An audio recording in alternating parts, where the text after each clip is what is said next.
So he got up there in a room about the size of folks, and I was the only guy from Atlanta, and he says the two worst places in America for sex trafficking are Houston, Texas, and Atlanta, Georgia. And here I was in this room, all eyes were on me. What are you doing about that, Trey, in your community? I grew up here in Atlanta and had no idea that this was happening in my own backyard. So I came back to Atlanta in 2009 and started asking questions of some elected officials, business leaders, and every single time I started asking questions, I would get my hand slapped. Don't talk about it, Trey. Don't talk about it, Trey. That actually pushed me more to start talking about it, for people to tell me not to talk about it. And then I realized through the process there were some great organizations and people, some of those are on the panel, that were doing incredible work here in Atlanta to combat a human rights issue here in Atlanta, sex trafficking. So I want to give you the background of one of the reasons why we selected that here in our Atlanta chapter to discuss. Resources to bear to deal with those businesses, to highlight the problem and end it. And so I think we have to take, and my posture is I take a very aggressive stance with that.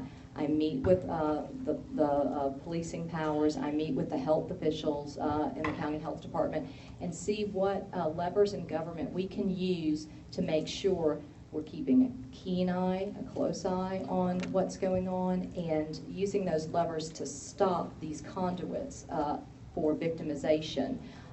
So that's just, and it's going on all over, and the technology allows it to also go on in places where you don't see it, where it's hidden, where in affluent communities technology is used to coerce young girls into victimization, and it's right under their own roofs, and their parents don't realize it. So there's a lot of things that we have to educate families on and communities on in DeKalb County, in my district, because it's Trey, when Trey said, I don't know where he went, but when he talked about, people said don't talk about this. I understand that because there are businesses that they make a living, they want to look the other way, so you've got that pressure, and then you've got folks that just don't even realize that this is going on in their own community. They don't believe it is. They don't see it. It's because technology has allowed it to be so subterranean in many cases. So these are some of the challenges and some of the things I'm working on in DeKalb, and some of these great panelists. I look forward to continuing to work with them, working with Chief King, I know already, to fight this terrible problem. Thank you. And for each of you, I've been given a question and a follow-up question, so okay, we'll go ahead and go through that. I know when I moved back to Georgia in 2004, I was shocked, as Trey was. Apparently in 2000, and you guys can correct me if I'm wrong, but I think I'm right about this, it was a $50 fine and a misdemeanor to be trafficking children or involved in these issues. It took to 2011 to change the laws. Now it's up to $150,000 fine, I believe, and up to life in prison. There are a lot of people who know a lot more about this on this panel than I do. So we've changed, but that took 11 years to change those laws. We have a huge adult entertainment industry in Atlanta. It's a big part of our convention business, I'm sure, or in the metro area. Are there any, and I think to your point, big data with facial recognition for both victims and perpetrators. We have the largest healthcare IT ecosystem in the country in Atlanta, which I hope we can take advantage of big data and other things. But are there policy change? That was a big policy change that made a huge difference.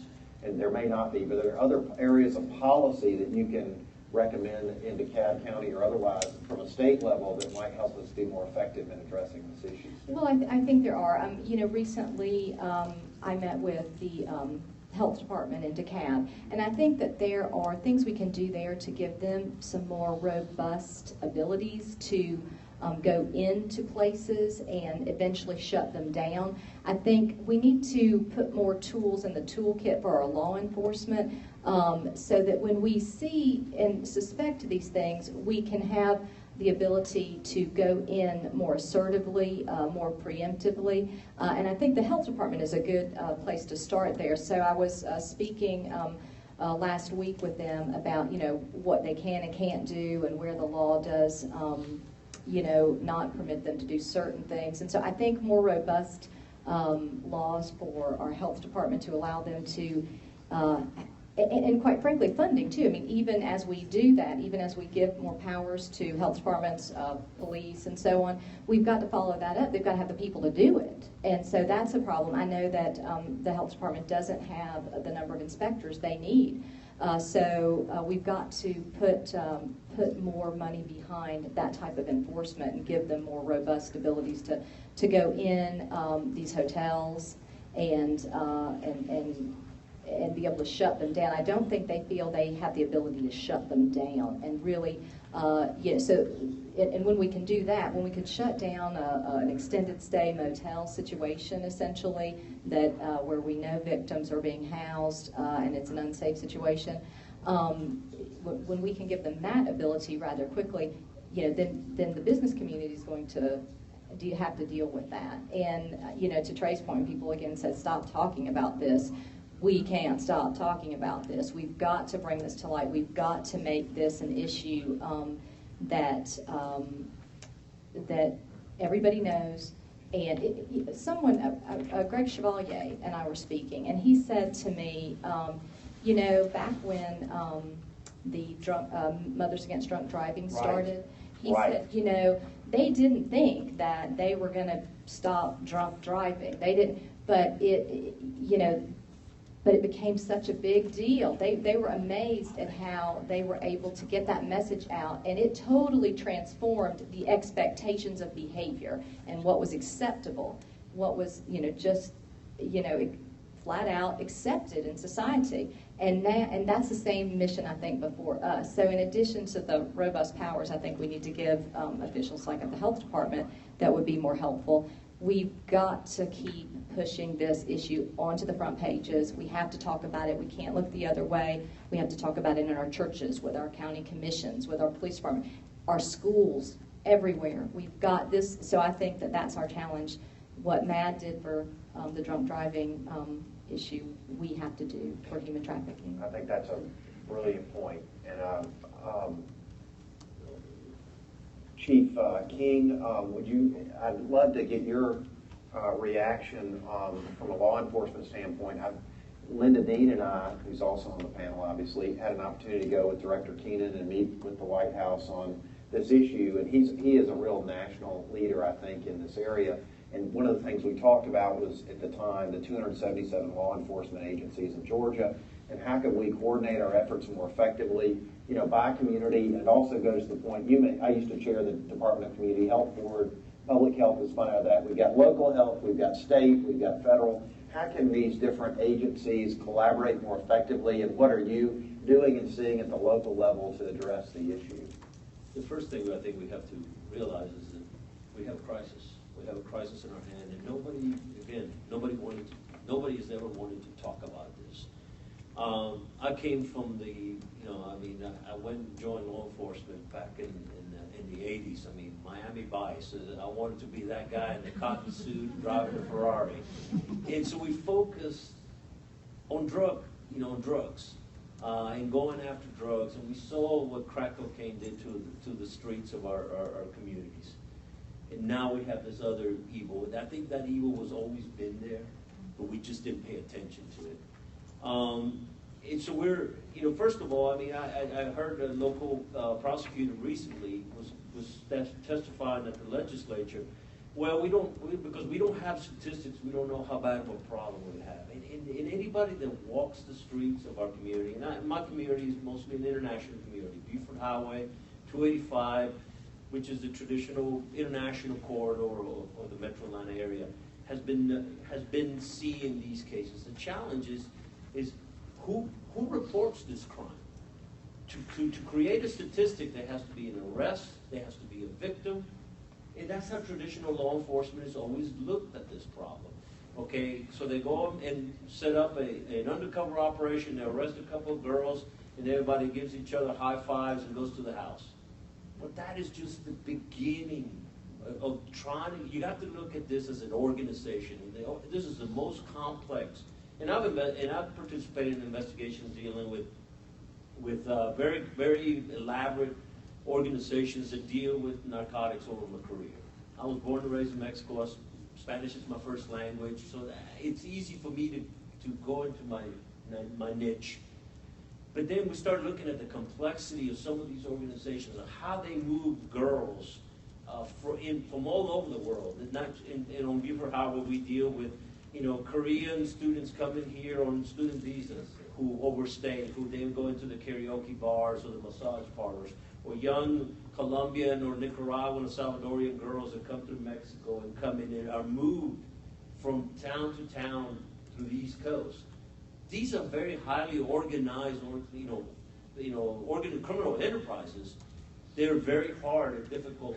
But if you don't, but first you have to show, Americans, we like numbers. We like to be able to say how bad, how many drugs we seize. With this problem, the arrest of a bunch of girls working at an extended stay hotel or working at a massage parlor is just the beginning. They're, in convincing the girls that they're victims. That's the first step, is that they are victims of a criminal enterprise, and getting them to assist us in an environment is very difficult. So when people say, "Oh, that's a victimless crime," I refuse to accept that. And you have to, it touches almost every fabric of our society, from the guys, standing at the Home Depot, day laborers, or standing in a corner looking for work. The cantinas on Beaver Harbor, where the girls charge money to dance with the guys, or the Asian massage parlors or nightclubs. All this is an incredibly complex problem. And I work very closely with Director King, and I just came from we went to the country of Georgia together last week, and they're dealing with the whole migration and the human trafficking factors that they're dealing with. So the hardest thing we have to convince our community is that we have an incredibly complex problem, and it is not just a law enforcement issue. I mean, it is easy to just say, "Hey, cops, go handle it."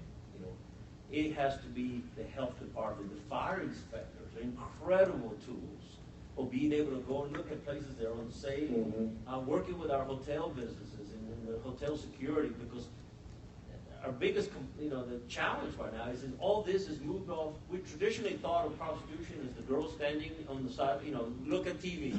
The girl standing on the corner of Peachtree and saying $50 to make you holler. Those days are long gone. It is now gone internet, where they're looking. It's like Uber. They're looking at their they're picking their girls, and the customers have a rating. It is incredibly complex. It takes a lot of people rolling their sleeves up and saying, "Hey, we're going to deal with this," and this has to be a relentless struggle. Is there anything that you can advise us as citizens in addressing operators or victims that you think we can be more effective in the schools and the community at large, et cetera? The challenge here is, nobody can help us better than the community by being able to tell them, look, it's okay to talk about this. And if a victim of a young girl or a young child comes to you and says, "Hey, this is happening to me," is okay, let me find you somebody in law enforcement that will understand the complexity of this crime, and that will help you. You don't have to be afraid. It's not about deportation. We have means to deal with it. We work a great relationship with Homeland Security, and being able to, once we identify a victim, give them temporary visas so they can help not only prosecute these cases, but at least give them a refuge. Fear is the biggest weapon that these organizations have, and they use fear of deportation, incarceration, as a way to keep the girls, or the young children, subjugated. I've never heard what you just said about temporary visa. Thanks for sharing that.